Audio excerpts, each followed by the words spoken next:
Dan, when I worked in radio, one of the great things about being in a radio was we did screenings of movies that we got to take listeners along to long before the movie came out. Top Gun was the first movie screening I did at a radio station. Yep. And it was in the days where they had a movie on before they played the movie. You know, you had to sit through all that, which we didn't think they'd have at a premiere, but they did. So everyone was kind of going, here's Top Gun, and then some documentary about snails came on or something. But anyway, that aside, New Zealand seems to do this a lot. You know, preview screenings, sneak screenings, premieres, more than the rest of the world did. So how come we did that here in New Zealand? Is there any reasoning behind that? Or Look, I can't speak for the overseas markets because I'm not really up with the play on whether that's a release strategy by the studios. They're called PPVs in the sort of industry It's speak. got a title. Yeah. So essentially that means advanced screenings or preview screenings, right? Mm-hmm. So we have sneak screenings is another sort of jargon for it, which you might, our listeners or watchers might see on our website. Mm-hmm. Sneak screening, where a film releases on a certain date, but we show the weekend prior, or even in some cases a couple of weeks prior or weekends prior, some advanced screenings, sneak screening, night before screening. So if we think about those preview screenings, the logic behind that is that when you release a film on a certain date as a distributor, you're confident you've got a good film on your hands, but you want people to see it early so that by the time it actually releases, the word of mouth has started trickling out. So the people who went to see the advanced screenings, let's say 30 people went to see a screening, they go back and they see their friends, they talk on social media and they say, we saw this film, it was fantastic. And then other people go, oh, wow, okay, I hadn't heard about it, or I've heard about it and I do want to see it, but you've seen it, what was it like? And then there might be a conversation around that. I think you still got to have a bit of confidence that that film is strong enough to play an advanced screening. Yeah. But it might often be the case with a weekend before screening where you are really trying to show the audience that you've got a really good little film on your hands, but it mightn't be a mega blockbuster like Barbie or Mission Impossible. Right. Those films, they just need to release on their release date. Everyone, like the awareness is out there. Yeah. It's got Tom Cruise or it's Barbie. You don't really need to do advanced screenings necessarily because it's not really about word of mouth. Everyone already knows about it. Yeah.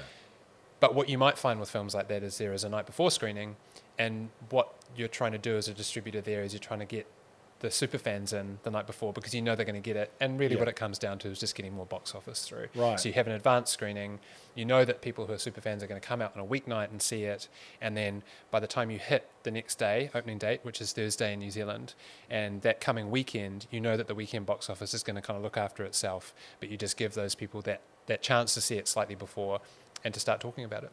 So as a cinema owner, are you allowed to do that, or do you have to do it in conjunction with the distributors? So it's put to us by the distributor through the release schedule. Yeah. So we'll get a print offer originally for a film. I think we've talked to print offers in the past, where I might get a print offer a couple of months out from a film's release. So just as a quick little segue, I'm already looking at August and September now. Oh, okay. Yeah, so most of June and July is booked for the cinema. But then you might get a follow-up email that says we've now added PPVs. And that's probably because the studio is starting to get a little bit more buzz about the film and hear a little bit more. Because just like us, once a film's made, it takes a while for it to get down to the marketing departments. Obviously, the production team is the first one to know about it, and the actors, because they've made the film. Then the editing happens. Then there's the finished product, and then the studio heads will see it, and then of course it's out to the rest of the departments. So once that happens, and marketing strategies sort of set upon, and they want to show as part of the marketing strategy early screenings, then that will come from the distributor. So we could ask if we want to show a screening early, and I have on occasion done that, but usually that's coming from the distributor of the film. And is this the same for midnight screenings, or is that because it's at midnight it's going over to the official date you can do it? Is that something they encourage for a big movie? Yeah, technically the release date is 1 past midnight, right? Yeah. For the new day. It's a good question actually, Brent, because it's actually made me go, we haven't done a midnight screening for ages. I remember doing midnight screenings for the last 2 Harry Potter films, which were, was split into 2 films.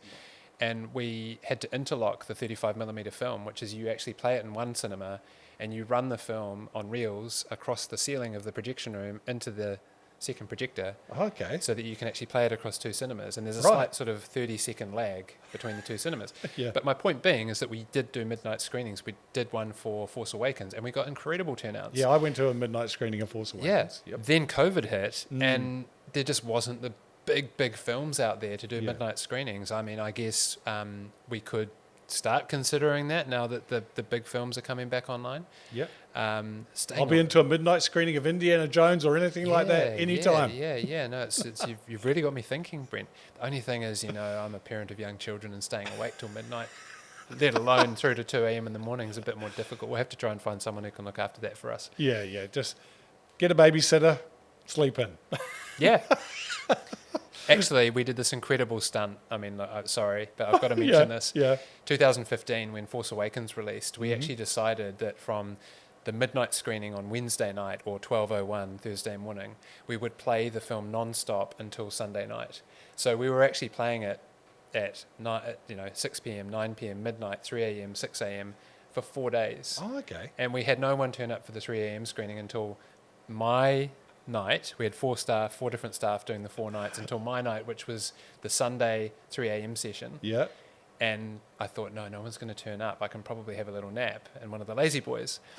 And at 2 minutes to 3, 6 people walked in the door. Brilliant. But Come and play and go on. yeah, I think we were the only cinema in the world that actually did that. And actually, shout out to Michael Putlak, who used to work for us, who's from Colorado. It was his crazy, zany idea, and we actually went ahead and did it.